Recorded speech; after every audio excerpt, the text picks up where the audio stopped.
রান্না করেছি কালীবাউশ মাছ ভুনা। খুবই মজার একটা মাছ। যারা কালীবাউশ মাছ কখনো খাননি রান্না করে, আশা করছি তারা আজকের এই ভিডিওটি দেখে ইজিলি রান্না করে নিতে পারবেন। আর ভিডিওটি ভালো লাগলে লাইক, কমেন্ট, শেয়ার করে আমাদের পাশেই থাকুন। চলে যাচ্ছি তাহলে মূল রেসিপিতে। প্রথমেই কড়াইতে গরম করে নিচ্ছি প্রায় 1/4 কাপ পরিমাণ তেল। এখানে নিয়েছি কালীবাউশ মাছ, মাথা সহ 5 পিস মাছ আমি এখানে নিয়েছি। মাছগুলোকে খুব ভালো করে ধুয়ে পরিষ্কার করে নিয়ে অ্যাড করে দিচ্ছি প্রায় 1 চা চামচ পরিমাণ হলুদ গুঁড়ো, আধা চা চামচ পরিমাণ মরিচ গুঁড়ো এবং সামান্য পরিমাণ লবণ। হলুদ, মরিচ এবং লবণ মাখিয়ে নিয়ে গরম তেলে এগুলোকে দিয়ে ভেজে নিব। চুলার আঁচটা কিন্তু আমি মিডিয়াম টু হাইতে রেখে নিয়েছি। মাছগুলোর একটা পাশ মোটামুটি সোনালি হয়ে আসলে এগুলোকে উল্টিয়ে দিচ্ছি।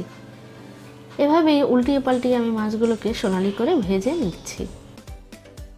মাছটা ভাজা হয়ে গেলে এগুলোকে একটা বাটিতে উঠিয়ে নিচ্ছি।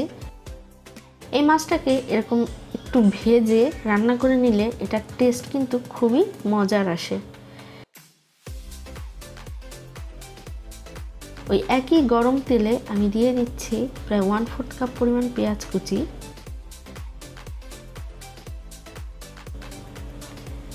1/4 কাপ পরিমাণ পেঁয়াজ বাটা, আধা চা চামচ পরিমাণ আদা বাটা, 1 চা চামচ পরিমাণ রসুন বাটা। মশলাগুলোকে নেড়ে চেড়ে পেঁয়াজ তেলের সাথে একটু কষিয়ে নিচ্ছি। তেলটা উপরে উঠে আসলেই বুঝতে হবে এগুলো কষানো হয়ে গিয়েছে। নেড়ে চেড়ে মিশিয়ে নিচ্ছি।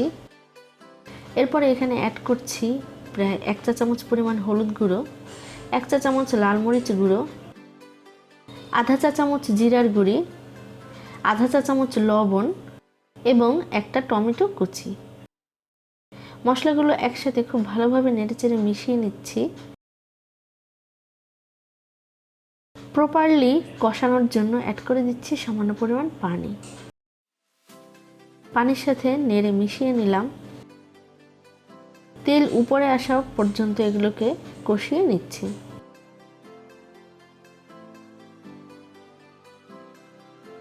তেল মশলা ভালোভাবে কষানো হলে দিয়ে দিচ্ছি ভাজা মাছগুলি।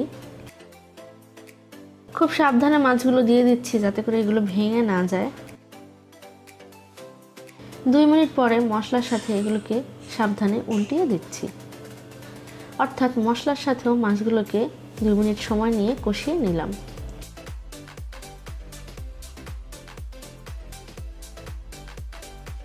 এবারে এখানে অ্যাড করছি প্রায় 1.5 কাপ পরিমাণ গরম পানি।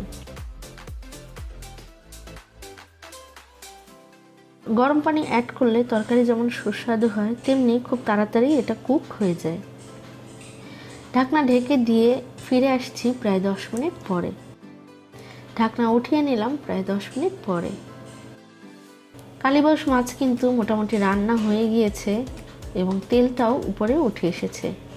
শেষ পর্যায়ে দিয়ে দিচ্ছি কয়েকটি আস্ত কাঁচামরিচ এবং কিছু ধনিয়া পাতা কুচি। তৈরি হয়ে গেল খুবই মজাদার কালীবাউশ মাছ ভুনার রেসিপি। একটু হালকা হাতে এগুলোকে উল্টিয়ে পাল্টিয়ে নেড়েচেড়ে মিশিয়ে নিচ্ছি, তবে খুব সাবধানে যাতে মাছগুলো ভেঙে না যায়।